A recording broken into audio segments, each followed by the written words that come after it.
কল্পনা করুন একটা ছোট্ট মুদ্রা যে দশকের পর দশক ধরে বিদেশি শক্তির ছায়ায় বাঁচতে বেঁচেছিল হঠাৎ করে বিশ্বমঞ্চে উঠে এসে বলছে, আমি আর তোমার দাসত্ব করব না।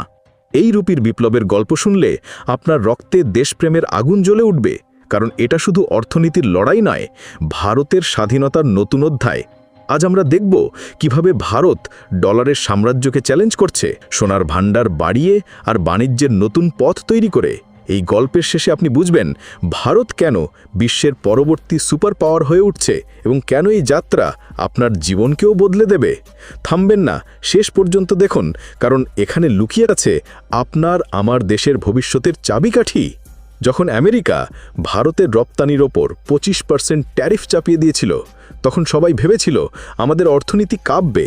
কিন্তু সেই ঘটনা থেকে শুরু হয়েছে একটা চালাকি যা আজ রুপিকে বিশ্বব্যাপী ছড়িয়ে দিচ্ছে, ডলারকে একটু একটু করে দুর্বল করে। এক পুরনো ঘটনার ছায়া আজকের বিপ্লবকে আরও রোমাঞ্চকর করে তুলেছে। একটা সময় ছিল যখন ভারতের রাস্তায় রাস্তায় লোকেরা ডলারের ছায়ায় বেঁচে থাকত। পেট্রোল কিনতে, আমদানি করতে, সব কিছুতে সেই সবুজ নোটের দৌড়। কিন্তু আজ 2025 সালের এই সেপ্টেম্বরে আমাদের রুপি উঠছে বিশ্বের আকাশে আর ডলারের রাজত্ব কাঁপছে। কল্পনা করুন আমেরিকার ট্রাম্পের ট্যারিফের জবাবে ভারত কিভাবে নিজের মুদ্রাকে অস্ত্র বানিয়েছে, সোনা কিনে বাণিজ্যের নতুন দরজা খুলে। এই গল্প শুনলে আপনার বুক ফুলে উঠবে গর্বে, কারণ এটা ভারতের স্বপ্নের যাত্রা, যেখানে আমরা আর কারো পায়ে হাত দিয়ে চলব না। চলুন এই রুপির বিপ্লবের পথে হাঁটি, ধাপে ধাপে দেখি কিভাবে আমাদের দেশ বিশ্বকে নতুন শিক্ষা দিচ্ছে। এই গল্প শুরু হয় ভারতের রিজার্ভ ব্যাঙ্ক অফ ইন্ডিয়া থেকে, যেখানে রিজার্ভ ব্যাঙ্ক অফ ইন্ডিয়া আমাদের দেশের অর্থের রক্ষক বসে ভাবছে, কেন আমরা সবসময় ডলারের পিছনে ছুটব? আমাদের রুপি তো ভারতের আত্মা, এটাকে বিশ্বের মঞ্চে নিয়ে আসি। 2025 সালের এপ্রিল মাসে যখন আমেরিকা হঠাৎ করে আমাদের রপ্তানির উপর 26% ট্যারিফ চাপিয়ে দিল, সবাই ভয় পেয়ে গেল।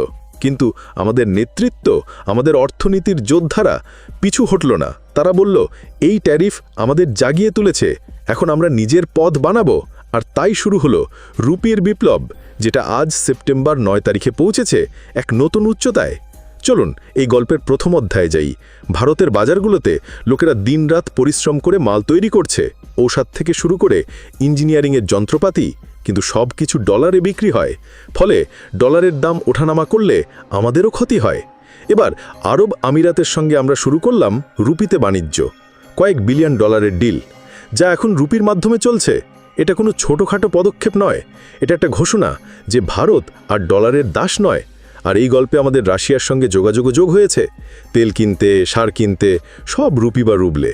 এখানে মনে পড়ে মহাত্মা গান্ধীর কথা, স্বাধীনতা মানে নিজের পায়ে দাঁড়ানো। আমরা ঠিক তাই করছি ভাই। শুনুন, গত আগস্ট মাসে রিজার্ভ ব্যাঙ্ক অফ ইন্ডিয়া একটা বিশাল পদক্ষেপ নিয়েছে, স্পেশাল রুপি ভোস্ট্রো অ্যাকাউন্টের নিয়ম সহজ করে দিয়েছে। এর আগে বিদেশি ব্যাঙ্কগুলোকেও অনুমতি নিতে হতো, কিন্তু এখন সোজা সাপটা। এটা কেন এত গুরুত্বপূর্ণ? কারণ এতে 30টা দেশের 130টা ব্যাংক রুপিতে বাণিজ্য করতে পারবে, বিলিয়ন ডলারের ডিল হবে। আর এর জবাবে আমাদের ফরেক্স রিজার্ভ বেড়েছে 3.5 বিলিয়ন ডলার, মোট 694.23 বিলিয়ন ডলার হয়েছে।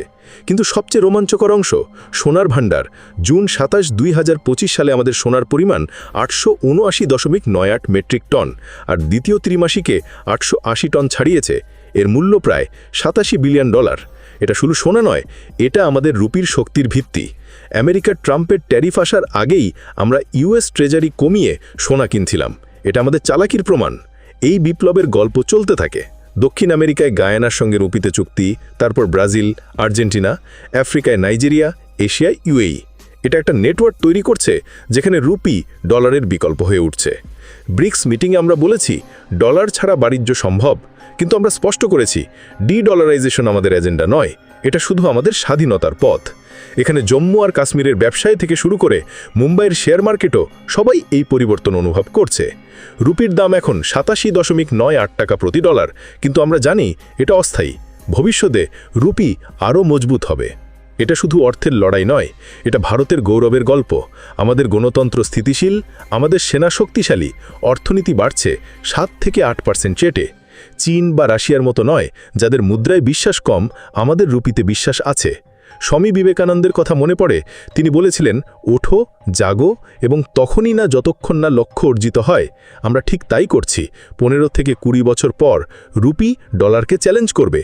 আর এই যাত্রায় আমাদের সোনা কেনা স্মার্ট, একসঙ্গে না কিনে দাম পড়লে কিনছি, যাতে বাজার না ভাঙে। এখন গল্পের পরের অংশে আসি, বিশ্বের প্রতিক্রিয়া। আমেরিকা চিন্তিত, কারণ তাদের ডলারের রাজত্ব কমছে, কিন্তু আমরা গর্বিত। বাংলাদেশ, শ্রীলঙ্কা প্রতিবেশীরা দেখছে কিভাবে ভারত নেতৃত্ব দিচ্ছে। রুপিতে বাণিজ্যের ফলে আমাদের রপ্তানি খরচ কমছে, আমদানি সহজ হচ্ছে। এটা আত্মনির্ভর ভারতের স্বপ্ন পূরণ করছে। কল্পনা করুন, একদিন আপনার ফোনে অ্যাপে রুপিতে বিশ্বব্যাপী পেমেন্ট। এটা সম্ভব হয়ে উঠছে। গল্পের শেষের দিকে এসে দেখি এই বিপ্লবের পথে চ্যালেঞ্জ আছে। ডলার এখনও রাজা, কিন্তু আমরা ধাপে ধাপে এগোচ্ছি।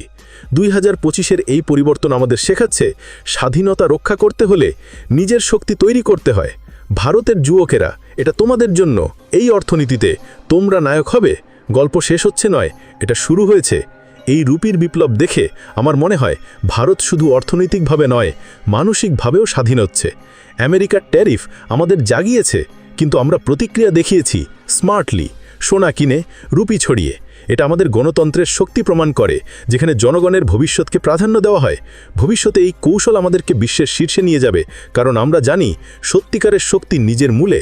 আমি বিশ্বাস করি এই যাত্রা আমাদের যুব সমাজকে অনুপ্রাণিত করবে।